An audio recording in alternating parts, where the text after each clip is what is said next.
two things I want to cover today. Joan of Arc and the Great Papal Schism. They're a very important part of European history, really. Joan of Arc is about a young woman who died a premature death. How many of you have any chance can honestly say you've heard of her? Okay, good for most of you. Most of you have. Some of an extraordinary woman. All right, Joan of Arc.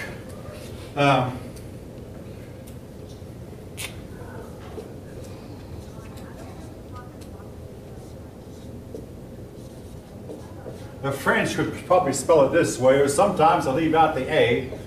Joan d'Arc. She was a member of the d'Arc family. All right, starting the story. The 100 Years' War was still going on. I mean, it had lasted for about four generations at this point. And France had a king, Charles VI. I really, maybe he's not in your book, but I really feel like I cannot tell the story without starting with him. Charles VI was a young king, just got the throne from his father, Charles V. And he was hunting in the woods one day. And he had his troops around him, and all of a sudden, the folk, before I go any farther with this story, I've got to interrupt the narrative and tell you. I'm going to give this story to you in what I call raw format. I'm not going to try to explain what happened, especially since, I'll be honest with you, I've spent years in it, I don't know what happened. I'm just going to tell it to you the way they told it. After all, you've got to understand their mindset. It's not about me. It's really not even about you, it's about them. Here's the way they thought at the time. All right, here's the story. Charles V, some naked man came out of the woods, nobody knew who he was, and he touched the person of the king, and the king went insane. The king was to be in and out of insanity for the next 30 years of his life. He lived 30 years after this. They sent in exorcists, and they couldn't help him. They called in priests, and they called in bishops. They held special prayer vigils, and that didn't help him. He was in and out of insanity. At a couple of times, he went 2 whole years without going into a fit of insanity. Then he'd become insane again and remain insane for a while. Well, after 10 years of this, he willed his crown to the King of England, and for the next 20 years, the fighting stopped. The King of England understood that he'd get the crown when Charles VI died. Now, any one of you who know anything about wills, the mental condition of the person making up the will is extremely important. You might run into this when you get older. I mean, if your mother or dad or someone makes up a will, what was their state of mind? Well, in the case of Charles VI, he obviously was having problems with insanity. All right. But after he made up the will, Charles VI's wife, now be careful how I say this. Charles VI's wife bore a son who eventually became Charles VII. Now, you notice I didn't say that Charles VI was the father of Charles, so we don't know that. All we know is that the Queen had a son. Charles VI might have been the father and might not have been. And Charles VII probably went to his grave. And to this day, we are not sure if Charles VII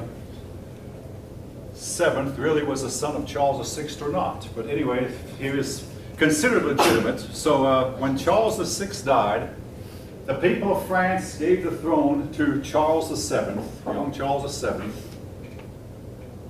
And the King of England went to war. The King of England said, I have the right to fight for heir to the throne. Well, the people of France said, our former king was insane, and therefore his will doesn't count because he was insane when he made out the will, and he was not in his right mind. He was not of sound mind. So Charles VII got the throne. The English came in with their army, and they took over for the northern third of France and left Charles VII with the southern third. But Charles VII's armies were being whipped all over the place, and it looked really bad for the French. Well, around the corner, in the far end of Charles VII's realm of France, there was a little village called Douai, close to the German border. And in this village, there was a young woman who kept praying over and over again, "Oh Lord, save France." This girl discussed it with her older brother. She was one of 5 children. Go over to brother and says, ah, such thoughts are for a man, such thoughts as this are not for a girl. Well, she kept praying, and of course for praying, she began to hear voices, which she believed came from two very long dead saints. Saints we don't think about much anymore. Saint Margaret, who had lived about more than 1,000 years before, and Saint Catherine, who'd also lived 1,000 years before, and then Michael the Archangel. These voices were directing her, hey, go to the King of France and tell the King of France to give you an army and you'll achieve victory. Well, she wasn't sure what to do to act on, but the voices kept coming back. Now, folk, with all due respect, today's psychiatrists and today's mental health people would say that she was suffering from epilepsy, just like Socrates was, when Socrates claimed that he was in cahoots with a demon, and he was buddy-buddies with a demon. I mean, again, each of you can make up your mind. I'm not going to try to explain what happened. I mean, I'm just going to tell you the story. You can make up your mind for yourself, the spiritual elements of it. I mean, I began a semester talking about how the ancients had a different mindset than we. I'm going to end it talking about these medieval people had a different mindset than we do. Well, Joan of Arc finally went to the local nobleman, Sir Robert Beaumains. Sir Robert would be forgotten about if it weren't for Joan of Arc, but Sir Robert was his name. And now, keep in mind, in those days, it was not unheard of for a young girl to go to a nobleman and discuss issues with him, maybe how to do her work better, or how to make her work easier, or how something could be done. This was not unheard of. Also, it's now known it was not unheard of for women to volunteer to join the army. During the 100 Years' War, a lot of women joined the army, and a lot of women served with distinction. But when she went before Sir Robert in front of the whole court and asked Sir Robert to send her to the king, give her an armed escort, go to the king, so the king could give her an army, obviously she was laughed out of the court. When she got home, her father was very embarrassed. Her father gave her a good whipping, and this was the way that fathers did in those days. I mean, when the children seemed to be misbehaving. For a while, her voices disappeared. Then they came back to her. Go to the King of France. Now, here is something, folks, that's lost to history. She went back to Sir Robert, and Sir Robert had a private conference with her, and we do not know what she did to persuade Sir Robert. But Sir Robert wound up giving her the armed escort she asked for and sending her to the king. Again, we don't know, but I'm going to go into a little bit by a theory that came out 30 years ago, what she might have said to Sir Robert. But anyway, they traveled at night to keep from being hid, because by this time the word had gotten out all over France that there was this young girl from one of the ends of the realm who believed that she could turn the tide of the battle, who believed that she was called by God to save France. The word got out, and the English heard about it, so the Sir Robert's determination to not capture her. Today, in eastern France, there are many, many Frenchmen who will tell you that Joan of Arc stayed with us. She slept in the daytime, got up at night, and traveled to the next place at night. Traveling at night. Many of Frenchmen will tell you our ancestors housed Joan of Arc or hid Joan of Arc away while she traveled. Anyway, she finally got to the king, who was not living in Paris. Paris at this time was in the hands of the English. Now, the word had gotten out that she was coming, and everybody was speculating, is she a witch, or is she actually called by God? Nobody knew for sure. When she got near the castle gates where the king was, one of the guards made fun of her, and she said, "Watch out what you say, for your death is near." Within an hour, that guard was dead. And I'm not going to try to explain what happened, folks. This is the way the story had come down to us. Now, the next scene was witnessed by the most educated people in Europe at the time. The king, whatever else he might have been, he was an intelligent man. He got the idea, I can make a fool of this girl. So he looked around the room, called one of his lackeys, and said, "Hey, you come into the adjacent room." So the king and the lackey went to an adjacent room and changed clothes. The lackey came out with a crown on his head. The over to the lackey sat on a throne. And the king then, dressed in the lackey clothes, stood with a tray like a servant, the lowest one of the servants, waiting on the people. And everybody, of course, thought, we're going to make a dunce out of this girl. So Joan entered the room, supposing having never seen the king before. She ignored the lackey who was sitting on the throne with a crown on his head, And she went straight to the king, dressed in lackey clothes, and bowed and did obeisance. She called him Dauphin. The word Dauphin in French means the person who's next in line for the throne. She didn't call him king because he had not been crowned. He couldn't be crowned because the English held the city where he was supposed to be crowned, the city of Rheims. So he simply had not been crowned. So she addressed him as the Dauphin. All the court could do was applaud. I mean, how had she recognized this man dressed in lackey clothes as the heir to the French throne? Again, folk, each of you can do your own guessing.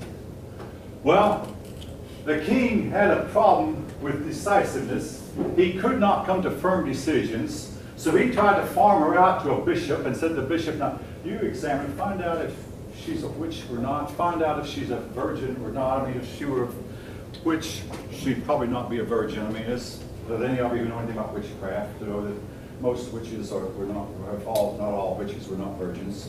The priest finally came back and said, yes, she apparently is a virgin. And Your Majesty, I don't know what to say about her. So they questioned her. The questions that they asked her was, the king sent her from one cleric to another, from one bishop and one priest to another. They'd all ask her questions, and the answer she gave was just outstanding at the intelligence this woman had.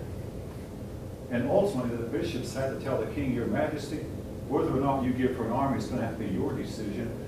You're the king. We cannot make your decision for you. Well, in the meantime, volunteers were pouring into the army from all over the realm. What Joan of Arc had done was fired up the French people with a sense of patriotism, a sense of pride in being French. And the king and everybody knew that the only reason he had the army was of her, because of her. She fired people up. He finally relented and gave her command of the army. Well, at this time, one of the cities of France was being besieged, the city of Orleans, of which New Orleans is named after.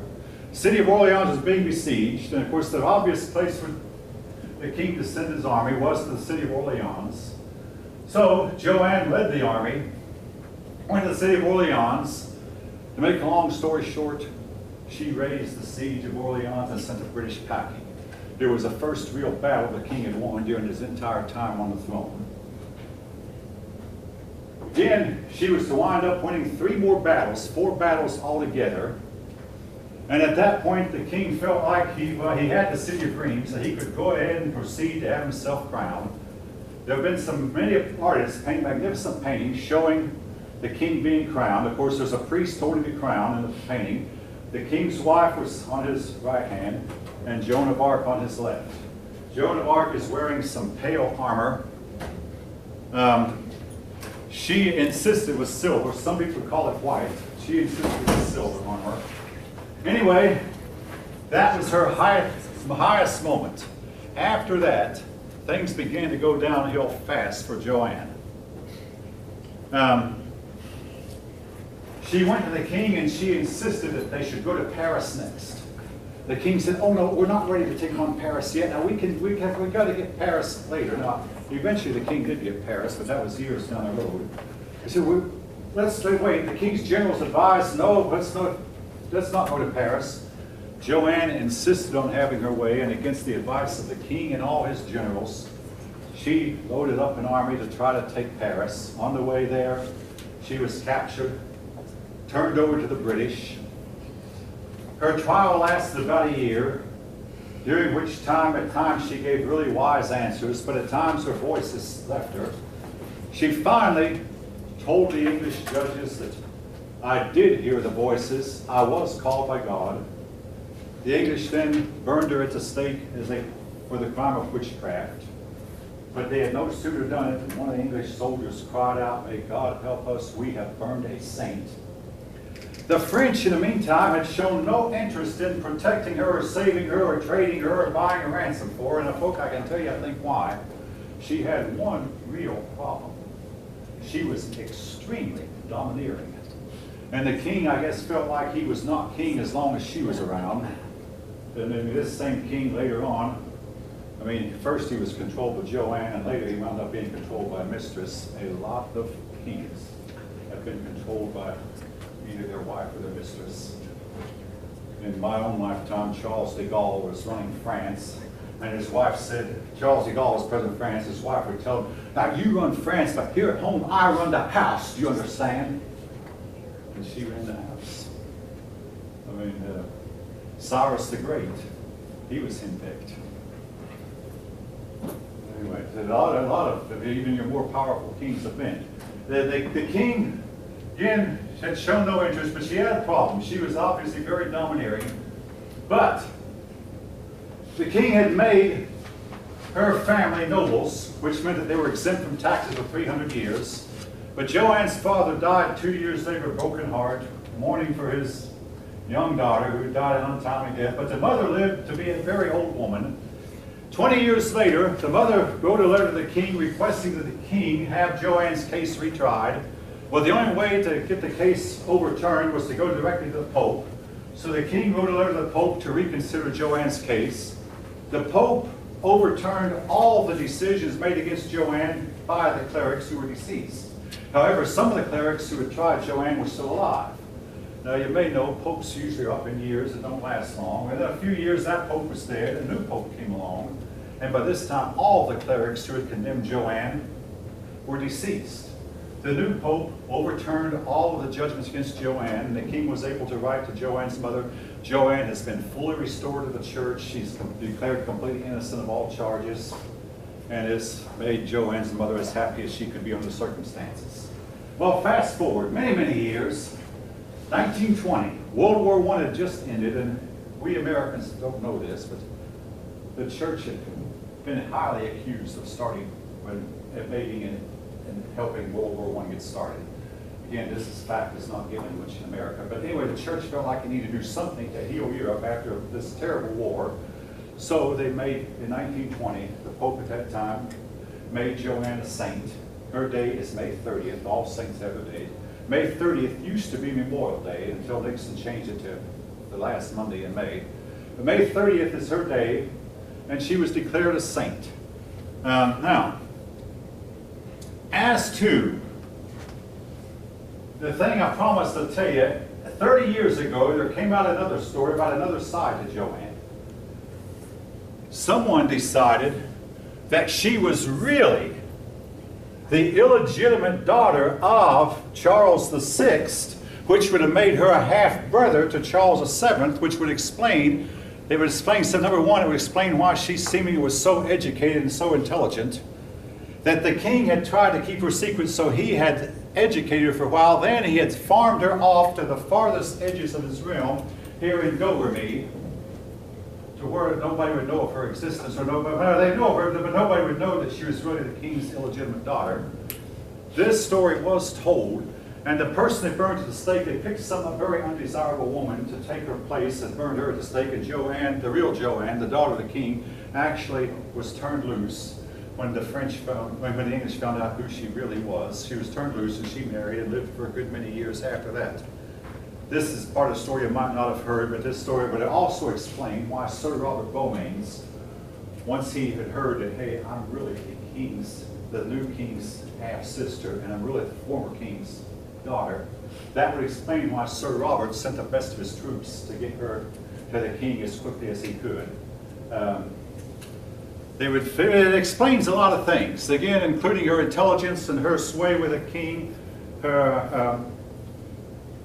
But her big contribution it wasn't that she was a great military leader. Her big contribution was she instilled patriotism among the French and got the French fired up and gave them the desire to fight they had before. And within 7 years after she was burned to the stake, the French king had driven out the English, and for all practical purposes, the war was over. The fighting finally ended a few years after that, but anyway. All right, I'll pause here. Anybody have any questions, comments, anything you might have heard about Joan you want to add? Yes? I was going to ask about the final. The what? The final. Oh, go ahead. Well, I was just wondering, you said it's cumulative, like everything in the semester? Everything in the semester, yes. Okay. To answer your question in one word. There will be questions, chapters 1, 2, 3, and 4, and 5. Not many on chapter 8, yes. So they never really proved that she was. They never really proved. It's difficult to prove something after 500 years. Difficult. I mean, what could be done? We could dig up Charles VI and Charles VII's body and try to do a DNA test, but after 500 years, DNA is... We could try to prove whether or not Charles VII really was the son of Charles VI. We might be able to do that. Nobody's done it yet. Digging up royalty is a task that involves a whole lot of red tape and paperwork, and nobody, I mean, a whole lot. Nobody has done it yet. So do they have theories about whether or not she was buried somewhere else? That I think came up too, because if she had actually lived a long time, yes, she would have been buried somewhere else besides being her body being burned to ashes. According to the story, her heart was not burned, and this was the thing that, I mean, this may sound gross, this was the thing that convinced the English to take, everything else about her was burned, her heart was not burned, and maybe she was actually a true saint. She was a transvestite, a cross-dresser. I did mention that, I must mention that again. But then again, every human has his fault. To me, her big fault, she admitted herself, once she'd won 4 victories, she was filled with pride and got kind of hung up on herself, you might say, and then made a really bad judgment. The king wound up getting his victories by picking his fights. He would pick the fights that he had the best chance to win. I mean, he was a very intelligent man, really. Picking this fight, and once he won out, he'd get a duke on his side, one of his dukes. Well, he'd pick another fight and win out and get another duke on his side. After 7 years, he had the Duke of Burgundy and the Duke of Lorraine on his side, 7 years after Joan was burned. When he got the Duke of Lorraine and the Duke of Burgundy on his side, the English might as well have gone home. They had no chance. And ironically, it was the Duke of Burgundy, who had turned Joan over to the English, but 7 years later, he switched sides. The Duke of Burgundy and the Duke of Lorraine were the 2 most powerful dukes in France of that generation.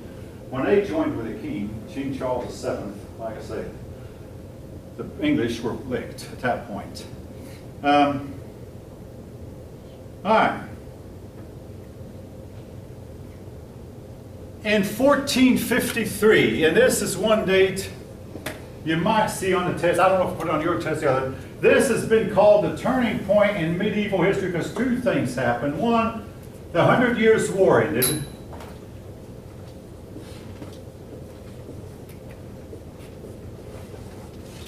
The 100 Years' War ended. Number 2, Constantinople fell.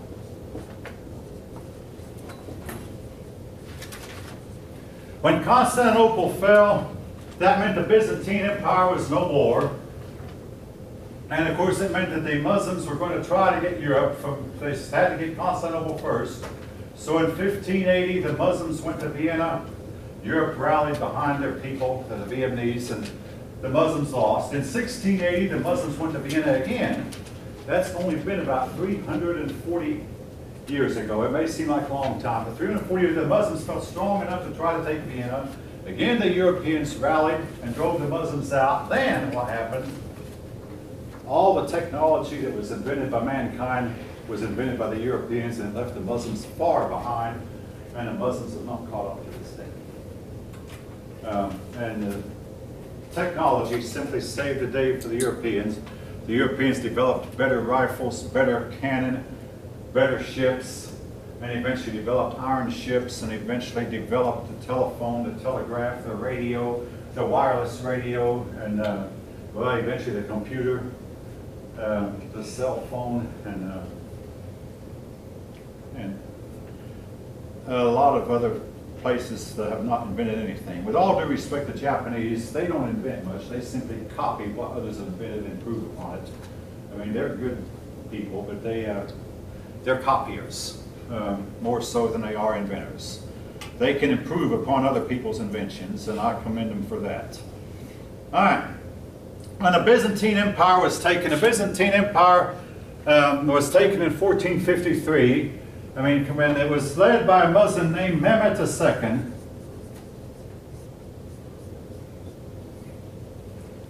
What had really hurt the Byzantine Empire, the Fourth Crusade had destroyed, fought by Persia, destroyed the Byzantine Empire. And all that Byzantines had was 5,000 men to oppose Mehmed II's army of 100,000 men. But even so, Mehmed II could not be sure of victory because the Byzantines had Greek fire, and the Byzantines were in a well-fortified wall, and the city of Byzantium was very well protected by water on 3 sides. But, yes, when I was in high school, I read a book about the fall of Constantinople. Eventually, Mehmed II was able to break down the walls and enter the city, and the Byzantine Empire had come to an end. This little story, folk. By the way, before I go on, I want to tell you something. You'll be hearing these stories throughout the rest of your life. And this last one did make news a couple years ago. Joan of Arc makes news from time to time. They had an article on MSN a few months back about untimely deaths of young people. And Joanne's name was on the list, along with Elvis Presley, and along with a whole lot of other young people, young famous people who died young. But another bit of news, King Tut is back in the news. A lot of people excavating around his tomb, now he was not buried in a pyramid, but excavating around his tomb have say that they're convinced that in on one of the walls was a chamber that we have not yet opened, and they're going to try to figure out how to get to it without doing a whole lot of damage. Have any of you heard this? I mean, it's on MSN. Yeah, you've heard it. Yeah, okay. It's on MSN. And of course, it might have made the papers also, but they're hoping to dig into King Tut's tomb. And also from time to time, the Stonehenge makes news. They found another little village. It was about a mile or so south of the Stonehenge, where the people who built the Stonehenge might have lived. So these events will make news. But this one I'm about to talk about talks about how the power of the church went down during the Middle Ages. Now I've talked about how the popes were so powerful that they could even tell the kings what to do. Well, along came a pope. Well, actually, backing up a bit, one of the things that reduced the power of the church was when the plagues hit. Churchmen ran for cover when they really should have stayed out there and boldly taken care of the sick. It's known that a lot of people would have survived if they had been given just a little bit of care that they had. I mean, kept warm, kept fed, and given water, just fundamental care. And I mean, yes, there was a risk you run of getting the plague yourself, but nevertheless, once you'd had the plague, you'd never get it again. But the church, instead of staying around to assist the poor, the church took off and ran. Then the other thing was a pope named Boniface tried to tell King Philip of France, Philip IV, again, this is that same Philip the Fair who destroyed the Templars, who we've talked about before, who increased the power of the monarchy. King Philip the Fair was told what to do by the Pope. King Philip said, I'm not going to do like Henry IV did and bow down to that man. So Philip sent his army to capture the Pope. The Pope fled Rome and died a few weeks later of a broken heart. Just really tragically, he had no idea that anyone would stand up to him. But Philip the Fair did stand up to him. Then Philip moved the papacy to Avignon instead of Rome. Avignon is in southern France. That's a V. And this is called the Babylonian captivity of the papacy.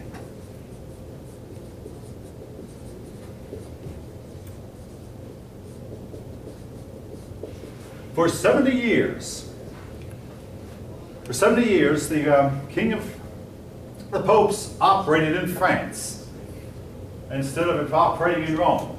Well, after 70 years, Philip was long dead, so was his successors, and a new dynasty had taken over. I've mentioned how that Philip had 3 sons, but his grandsons never got the throne. He had no grandchildren, so the new dynasty took over. And they elected a pope who decided, I'm going to move back to Rome. This, by the way, you may know, the Babylonian captivity in the Bible lasted for 70 years. So that's where you get the name Babylonian captivity of the papacy. They spent 70 years in Avignon. Then a new pope was elected who decided to return to Rome. Well, a bunch of French nobles got together and they said, hey, you know, this is not right. The papacy belongs in Avignon. So they elected a new pope. Now the church had 2 popes. It's going to get worse, folks. These two popes hurled curses at each other, hurled anathemas at each other, and excommunicated each other. And it became a real scandal in Europe. And this is called the Papal Schism. Again, this helped weaken the papacy, and eventually this was to lead to the Protestant Reformation that came later. Two popes. Well, some people in Europe decided, now we've got to decide who the pope is. So the people of Europe got together and set up another pope and said that, okay, this man is pope. Problem was the other two popes didn't retire. So now the church had three popes, two of them in Rome and one in Avignon. The first two, all right, three popes.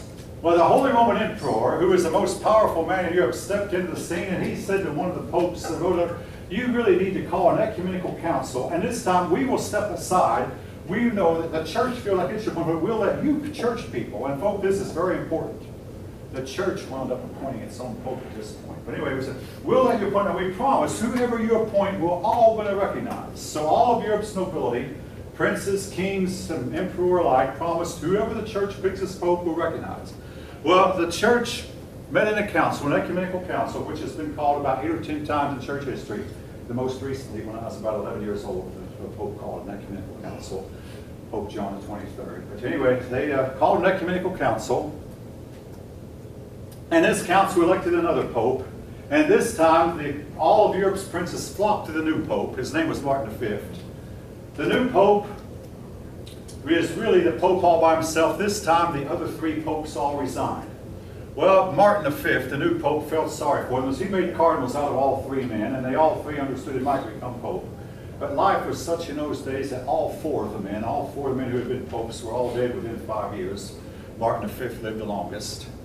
But the Babylonian, where the Papal Schism is called, had done irreparable damage to the papacy. Now, I mentioned this story was told again 2.5 years ago because the church went for more than 600 years without having a pope resign. It said the last pope to resigned because of the Papal Schism, when he was somewhat forced out of office by the fact that all of Europe's princes recognized the pope the church had picked as the rightful pope. We had a pope, and most of you remember him, named Pope Benedict XVI, who resigned. It was the first time anyone had resigned, any pope had resigned in 600 years. So again, these events do make news from time to time, even in the modern world. All right.